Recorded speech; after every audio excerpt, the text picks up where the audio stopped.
शिवसेनेचा आज 60चा सोहळा आहे. हिरक महोत्सव खऱ्या शिवसेनेचा. आता 60 वर्ष हा एक मोठा कालखंड शिवसेनेनं पाहिला. बाळासाहेब ठाकरेंनी, त्यानंतर माननीय उद्धव ठाकरे यांनी 60 वर्षापूर्वी मराठी माणसाच्या न्याय हक्कासाठी स्थापन झालेली ही संघटना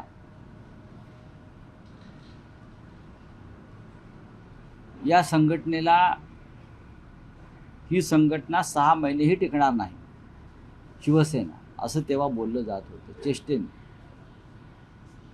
आणि मुंबई ठाण्याच्या पलीकडे ही शिवसेना जाणार नाही असे अंदाज ज्यांनी मांडले ते फोल ठरले. शिवसेनेनं मुंबई ठाणे महाराष्ट्र काबीज केला, दिल्लीपर्यंत पोहोचली आणि शिवसेनेनं 60 वर्षाची घोडदौड केली. कोणत्याही राजकीय पक्षाच्या प्रवासात चढ उतार येत असतात. प्रवाह कधी खळखळत जातो, कधी थांबतो, कधी संथ होतो. हिंदुहृदय सम्राट शिवसेना प्रमुख बाळासाहेब ठाकरे यांच्या काळात सुद्धा आम्ही अनेक चढउतार पाहिले. बाळासाहेबांना सुद्धा अनेक धक्के पचवावे लागले. स्वकीयांकडून त्यांचा अनेकदा घात झाला, पाठीवर वार झाले. बाळासाहेब ठाकरे व्याकुळ होऊन कधीतरी म्हणायचे की माझ्या पाठीवर इतके वार झाले आहेत की आता वार झेलण्यासाठी माझ्या पाठीवर जागा उरलेली नाही. त्याच्यामुळे आज जे काय घडत आहे त्याचं आम्हाला आश्चर्य वाटण्याचं कारण नाही. शिवसेना प्रमुख आम्हाला नेहमी एक उदाहरण द्यायचे की छत्रपती शिवाजी महाराजांनी हिंदवी स्वराज्य स्थापन केलं, ते करताना त्यांना सगळ्यात जास्त अडथळे आले ते स्वकीयांचे. शिवाजी महाराजांनी किमान 200 लढाया या स्वकीयांबरोबरच त्यांना लढाव्या लागल्या. तेव्हा कुठे त्यांना आपलं कार्य, आपला झेंडा फडकवता आला. आणि ते जीवन, तो संघर्ष शिवसेनेच्या वाट्याला आला. कारण शिवसेना हे छत्रपती शिवाजी महाराजांचंच कार्य पुढे नेते आहे. त्याच्यामुळे सूर्याजी पिसाळ, खंडोजी खोपडे, ब्रुटस, मीर जाफर हे आमच्या वाट्यालाही आले. आता 4 वर्षापूर्वी आमच्यामध्ये एक मीर जाफर निर्माण झाले किंवा ब्रुटस निर्माण झाले म्हणून काही शिवसेनेचं कार्य थांबलं नाही, ते चालूच राहील. आमदार आणि खासदार एवढ्यापुरतं शिवसेनेचं कार्य नाही. एक विराट संघटना बाळासाहेबांनी उभी केली आणि ती संघटना जमिनीवरची संघटना आहे. मधमाशांना जसे तुम्ही किती मधमाशाची पोळी काढली तरी नवीन नवीन मधमाशांची पोळी आणि मुंग्यांची बारोळे निर्माणच होत असतात, तसं शिवसेनेचं आहे. आज हा 60वा वाढदिवस आहे. एका विशिष्ट वातावरणामध्ये हा वाढदिवस साजरा होतो आहे. षण्मुखानंद हॉलमध्ये शिवसेना पक्षप्रमुख उद्धव ठाकरे हे नेहमीप्रमाणे मार्गदर्शन करतील. इतर महत्त्वाचे कार्यक्रम आहेत. त्याच्यामध्ये आम्ही ठरवल्याप्रमाणे सध्या महाराष्ट्रात गाजत असलेले कवी, दंगलकार म्हणून जे प्रसिद्ध आहेत कवी नितीन चंदनशिवे यांचा एक कार्यक्रम कवितांचा आहे. त्यानंतर तरुणांमध्ये लोकप्रिय असलेले स्टँडअप कॉमेडियन म्हणून ज्यांचा आपण नेहमी उल्लेख करतो ते मंदार भिडे यांचा एक कार्यक्रम आहे. आणि नेत्यांची भाषणं असतील. महाराष्ट्राच्या कानाकोपऱ्यातून शिवसैनिक आणि शिवसेनाप्रेमी जनता ही कालपासूनच मुंबईला यायला निघालेली आहे. काही ठिकाणी शिवसैनिक हे आंदोलनामध्ये अडकलेले आहेत. गद्दारांचे अंत्ययात्रा काढण्यात, गद्दारांचे पुतळे जाळण्यात. कारण शिवसेनेच्या वाटचालीमध्ये हा एक महत्त्वाचा टप्पा सातत्यानं येत गेला. गद्दारांना अग्नी देणं किंवा गद्दारांचे अंत्यसंस्कार करणं, हे अधूनमधून असे कार्यक्रम आमच्या वाट्याला येत असतात. ते छत्रपती शिवरायांच्या वाट्याला सुद्धा आले. ज्यांनी मोठ्या चळवळी उभ्या केल्या, त्या चळवळीचे दुःख आहे. मग डॉक्टर बाबासाहेब आंबेडकरांची चळवळ असेल, शिवसेनेची चळवळ असेल किंवा शरद पवारांची संघटना असेल, प्रत्येकाला या संकटातून जावं लागलं. रावसाहेब, तुम्ही म्हणालात की गेल्या 60 वर्षात पक्षाने अनेक चढउतार पाहिले, यश अपयश बघितलं, अनेक नेते पक्षातून फुटले, पण असं पहिल्यांदाच झालं की 60 वर्षात शिवसेना दोनदा फुटली, तेही 4 वर्षात दोनदा फुटलं.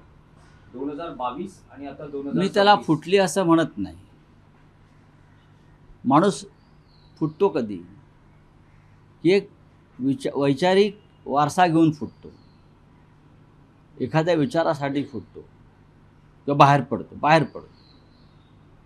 जर तू स्वतःला विकण्यासाठी बाजारात उभं केलं आहे लिलावात, आणि तुला कोणी विकत घेतलं त्या लिलावात, तर त्याला फुटणं म्हणत नाही विचारासाठी, त्याला विकणं म्हणतात. तसे आमचे 6 लोक 2 दिवसापूर्वी बाजारात उभे राहिले राजकीय गोलपिठ्यात, आणि त्यांनी स्वतःची बोली लावली, आणि ती बोली जी आहे त्यांनी दिलेल्या बोलीवर त्यांना विकत घेतलं गेलं. फुटले काय मोठा महान विचार घेऊन ते फुटले. काय विचार काय आहे? एकाला तरी विचारा त्यांना शिवसेनेचा काय विचार माहिती आहे. आता मला गंमत वाटते, काल ते जळगावच्या मावशीबाई जामनेरच्या सांगत होत्या काय, त्यामुळे काँग्रेसच्या मांडीवर शिवसेना बसल्यामुळे हे 6 लोक सोडून गेले. अरे मावशे, ती तमाशातले मावशी असते ना, अशा मावश्या सगळ्या भाजपमधल्या. महाविकास आघाडीमध्ये काँग्रेस पक्ष आहे, आणि त्या काँग्रेस पक्षाच्या मदतीनं हे 6 लोक निवडून आले ना काही ठिकाणी. तेव्हा तुम्हाला माहीत नव्हतं महाविकास आघाडीत काँग्रेस आहे ते? माहीत होतं ना की महाविकास आघाडीमध्ये काँग्रेस पक्ष आहे, राष्ट्रवादी काँग्रेस पक्ष आहे. हे त्या 6 लोकांना माहीत होतं ना. आता मोठं सांगतायत तुम्ही. आणि काँग्रेसचा या मावशीबाईला जामनेरच्या काँग्रेसचा एवढा तिटकारा कशा करताय? या काँग्रेसमुळे देशाला स्वातंत्र्य मिळालं. तुम्ही काय केलं? या काँग्रेसमुळे देशाला स्वातंत्र्य मिळालं. लोक तुरुंगात गेले काँग्रेसचे, क्रांतिकारक झाले. तुम्ही दाखवा ना एक क्रांतिकारक देशासाठी ज्याने आपला प्राणाचं त्याग केला, असा कोणी आहे का तुमच्याकडे भारतीय जनता पक्षामध्ये? आम्हाला सांगा. तेव्हा उगाच हे बोलू नका काँग्रेसचे नावं घेऊन. आणि काय ते म्हणे बंड केलं. कसलं बंड? बंड भगतसिंगांनी बंड केलं, 50 कोटी घेतले होते काय? राजगुरूने क्रांती केली, 100 कोटी घेतले होते. बंड आणि क्रांतीला बदनाम करू नका. भारतीय जनता पक्षाच्या लोकांनी कधी स्वातंत्र्याच्या काळात किंवा इतरत्र कोणते बंड किंवा क्रांती केली नसल्यामुळे त्यांना बंड आणि क्रांतीची व्याख्या माहीत नाही. बंड केलं म्हणे, बंड केलं, यांचं बंड. कसलं बंड? बंडही नाही, फूटही नाही. यांनी स्वतःला बाजारात उभं केलं विकण्यासाठी, बोली लावायला सांगितली, बोली लागली, ते निघून गेले. तुम्हाला आजची गंमत सांगतो. अजूनही हे लोक मुंबईत नाही आहेत. यांच्यामध्ये मंत्री कोणी घ्यायचं ह्याच्यावरून वाद सुरू झालेले आहे. तेव्हा तोडगा असा निघालेला आहे की मंत्रिपद एकालाच मिळेल, आणि त्याची भरपाई म्हणून उरलेला 5 जणांना आणखीन 25-25 कोटी रुपये देतो. पण तुम्ही आता गोंधळ घालू नका. एकाला मंत्री करू, आणि जे मंत्री होणार नाहीत त्यांच्यासाठी अजून 25-25 कोटी रुपये या वर्षभरात देऊ, असं त्यांचं रात्री मांडवली झालेली आहे. यांच्याकडून तुम्ही बंडाची किंवा विचारांची काय अपेक्षा करता? त्यांच्या मतदारसंघात प्रेतयात्रा काढतायत लोक. हे बिळात लपून बसलेले आहेत, तर हे बाहेर पडू शकत नाही. यांना पोलिसांचे बंदोबस्त लावलेले आहेत. का? तुम्ही काय गुन्हा केलेला नाही, तुम्ही काय पाप केलेलं नाही, तुम्ही स्वच्छ आहात ना. मग तुम्हाला आता पोलीस ताफा एवढा मागे पुढे कशा करता? आणि या राज्याचं पोलीस खातं फक्त गद्दारांच्या रक्षणासाठीच आहे का? कायदा सुव्यवस्था ढासळली आहे या महाराष्ट्रामध्ये. महिलांवरचे अत्याचार वाढलेले आहेत, खून दरोडे वाढलेले आहेत, हत्या वाढलेल्या आहेत, फसवणुकीचे किडनॅपिंगचे गुन्हे वाढलेले आहेत. पण संपूर्ण पोलीस दल देवेंद्र फडणवीस यांनी जर गद्दारांच्या रक्षणासाठी लावला असेल तर हा जनतेच्या पैशाचा अपव्यय आहे. गद्दाराने त्यांच्या हिमतीवर गद्दारी केली आहे ना, मग हिमतीवर फिरून दाखवावं ना. तुम्ही हिमतीवर गद्दारी केलीत, तुम्ही हिमतीवर 50-50 कोटी रुपये घेतलेत, तुम्ही हिमतीवर 200-200 कोटीचे ठेके घेतलेत. मग त्याच हिमतीवर तुम्ही रस्त्यावरती मोकळेपणाने फिरा खासदार म्हणून. लाज असेल तर खासदारकीचा राजीनामा द्या, ही माझी मागणी आहे पक्षातर्फे. ज्या पक्षाच्या चिन्हावर तुम्ही निवडून आलेला आहात, ज्याच्यासाठी आम्ही रक्ताचं पाणी केलेलं आहे उद्धवजींनी, पक्षानं, कार्यकर्त्यांनी, थोडी जरी लाज शिल्लक असेल, ज्यांनी खोट्या शपथा घेतल्या आपल्या आईबापांच्या आणि साईबाबांच्या आणि आई भवानीच्या, त्यांनी त्यांच्याकडनं काय अपेक्षा करा? राजीनामे द्या आणि उघडपणे जनतेला सामोरे जा. होय, आम्ही राजीनामा दिला आणि आम्ही पुन्हा निवडणुकीला सामोरं जातो. तुमच्यात हिंमत असेल ना तर हे करा. माझं त्या भाजप जे लोक त्यांचं जे काय समर्थन करतात त्या गद्दारीचं ना, मी काल सांगितलं आहे आणि हे सगळ्यांच्या माझ्या पक्षाच्या वतीने मी सांगतो. अर्धा तास फक्त ईडी CBI मिळू द्या. भाजपचे महाराष्ट्रात 7 तुकडे होते आणि सगळ्यात आधी पक्ष सोडणाऱ्यामध्ये गिरीश महाजन असतील. एवढ्या भानगडी आहेत त्याच्या.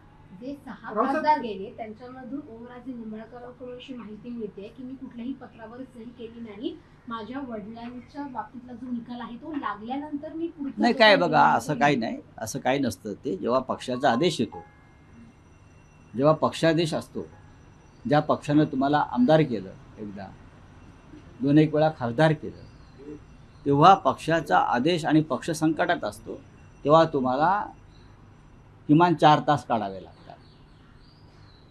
कोर्ट घरात भरत नाही ना. कोर्ट घरात भरतं का? कोर्ट पुण्यात तर भरत नाही ना. आम्हाला का शिकवता? पण ईशान्य मुंबईमध्ये संजय दिना पाटील, तुम्ही दोन्ही भावांनी जोर लावला, किती जागा निवडून आली. शिवसेनेमुळेच जिंकले. खरं म्हणजे त्यांना जायचं काहीच कारण नव्हतं. काय त्यांना जायचं कारण काय होतं? त्यांच्या मुलीला तिकीट दिलं. निष्ठावंत आमच्या महिला कार्यकर्त्याला डावलून यांच्या हट्टासाठी, फॅमिली कौटुंबिक हट्टासाठी आम्ही त्यांच्या मुलीला तिकीट दिलं. सगळ्यांचा विरोध होता. मुलींना आज वर्धापन दिनाच्या शुभेच्छा दिल्यात. त्या मी सोबत आहे. उद्धव बाळासाहेब ठाकरे पक्षाबरोबरच आहेत. वडिलांचं काय विचारा? वडील तर म्हणाले की काल तुम्हाला पण सांगितलं त्यांनी की मी येतोय. मग का नाही आले? आम्ही वाट बघत होतो. आम्ही काल खासदार संजय दिना पाटील शिवसेनेचे यांची काल दिल्लीमध्ये आम्ही वाट पाहत होतो आणि आम्हाला खात्री होती की ते येतील व्हीप बजावल्यावरती. त्यांना यावं असं का वाटलं नाही? काल पक्ष संकटातून जात असताना, संकटाशी झुंज देत असताना आपलं कर्तव्य बजावावं असं ज्यांना वाटलं नाही, त्यांनी आता उगाच कशा करता कोणी अकलीचे तारे तोडावे. जिल्हा प्रमुखांची बैठक बोलवली आहे. या बैठकीमध्ये उद्धव ठाकरे काही आदेश देणारे, जे 6 ठिकाणी जे खासदार फुटले, नाही आदेश देतील ना ते आज बैठकाला. ऑपरेशन तुर्व तुम्ही जे म्हणताय, ती अधिकृत भूमिका असणारे पक्षाची, ती यापुढे या खासदारांना कळेल तुम्हाला. रावसाहेब 6 खासदार फुटल्याचं हे ऑपरेशन टायगर सक्सेस झाल्यानंतर आता पुढच्या टप्प्यामध्ये 50 नगरसेवक संपर्कात आहेत शिंदेच्या. बघा, तुमच्या माहितीसाठी सांगतो तुम्हाला, तुम्ही आजचा वॉशिंग्टन पोस्ट वाचा किंवा न्यूयॉर्क टाइम्स वाचा. त्याच्यामध्ये तुम्ही जे म्हणता ना हे फुटणार 50, परवा मोदी आणि ट्रम्पची भेट झाली. दोघे बोलत आहेत बघा, कोणत्या भाषेत बोलत आहेत ते माहीत नाही, पण ते बोलत आहेत दोघे असे एकदम. त्यात मोदी ट्रम्पला सांगतायत बाबा ट्रम्प सावध, तो शिंदे इकडे येतोय, तुझे 40 खासदार फोडतोय म्हटलं. असं असं मोदींनी ट्रम्पला सांगितलं आहे. तुम्ही जे प्रश्न विचारताय ना ते निरर्थक आहे. नाही राऊत साहेब, यातलं एक असं काय कोण आहे 50 फोडणार 60 फोडणार? ज्यांना विकत जायचं आहे ते कुठेही जातील ना, यांची काय हिंमत त्या फोडण्याची. मी मगासपासून म्हणतोय ना, सत्तेवरती बसलेला आहात, ठेकेदारीचा आणि महाराष्ट्राचा लुटीचा पैसा आहे. हा लुटलेला पैसा, मर्याद पैसा तुमच्याकडे आहे. त्या पैशाचा हा माज आहे, हा माज उतरला जाईल. नाही राऊत साहेब, या एक